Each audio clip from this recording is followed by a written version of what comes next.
Қазақ сахна өнер тарихында бір өзі бір театрға айналған тұлғалар аз емес.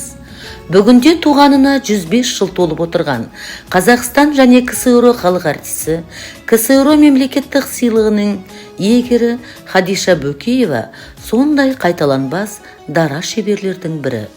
Майталман актриса қазақ сахна өнерін айрықша мазмұнға, рухани мәдени мағынаға бөлеген ғажайып талант иесі болып, театр тарихында мәңгіге бедерленді. Өзінің саналы ғұмырында жасындай жарқылдап, нөсердей төгіп өткен тума дарынның соңында өшпес мұралары қалды. Актерлік өнер асқан ұқыптылықты, үлкен жауапкершілікті талап ететін нәзік те күрделі өнер екені баршамызға жақсы мәлім. Ол әртістік дарындылықты, терең толғану мен ойлануды тілейтін, зейнеті мен бейнеті қатар жүретін өнер. Осындай күрделі жолды таңдаған Хадиша Бөкеева 1938 жылы Ленинградтың мемлекеттік сахна өнері техникумын, қазіргі Санкт-Петербургтың театр, музыка және кинематография институты тамамдаған курстарымен бірге қазақ театр өнерінің керуенді көшіне араласып кетті. Жас актрисаның алғашқы кәсіби шығармашылық қызметі Шымкент облыстық қазақ драма театрынан басталды. Аталған театр сахнасында Шиллердің «Зұлымдық пен махаббат» трагедиясында Луизаны, Островскийдің «Кешкен махаббатында» Людмиланы, ұлттық классикадан Мұхтар Әуезовтің «Еңлік кебегінде» Еңлікті, Ғабит Мүсіреповтің «Ақан сері ақтотысында» Ақтотыны ойнады. Аз уақыт аралығында осындай рөлдерді сомдап, дараланып көрінген Хадиша Бөкеева 1942 жылы Алматыдағы Қазақтың мемлекеттік академиялық драма театрына ауысып келді.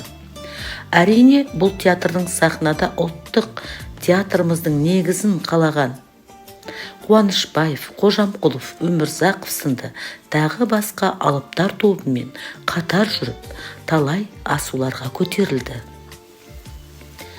Хадиша Бөкееваның шығармашылығына үңілсек, онда талантты актрисаның драмалық, трагедиялық және комедиялық рөлдерді бірдей шеберлікпен ойнағанына көз жеткіземіз.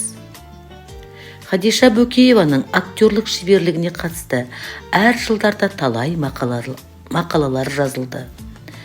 Актрисаның қайталанбас даралығы мен хас талантының үздік көрсеткіші болып, қазақ театр тарихының беттеріне алтын әріппен жазылған Шекспирдің «Асауға тұсау» комедиясындағы Катарина, Мұхтар Әуезовтің «Қара қыпшақ» Қобыланды драма дастанындағы Қарлыға, Ақтановтың «Сәуле» драмасындағы Сәуле, Хикметтің «Фархат» шырынындағы Мехменебану, Островскийдің «Найзағайындағы Катерина», Абай спектакліндегі бастауыш бейнелері айрықша аталады. Хадиша Бөкеева қай рөлді ойнаса да үлкен суреткерге тән дүние танымының молдығын танытып отырады.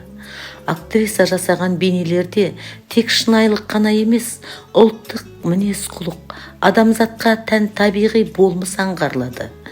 Сахнадан сан тағдырлы, алуан мінезді қыз келіншектер мен әйел аналардың қайталанбас бейнесін бедерлеген Хадиша Бөкеева өзімен бірге ойнаған жас буын актерлердің шыңдалуына зор әсерін тигізді.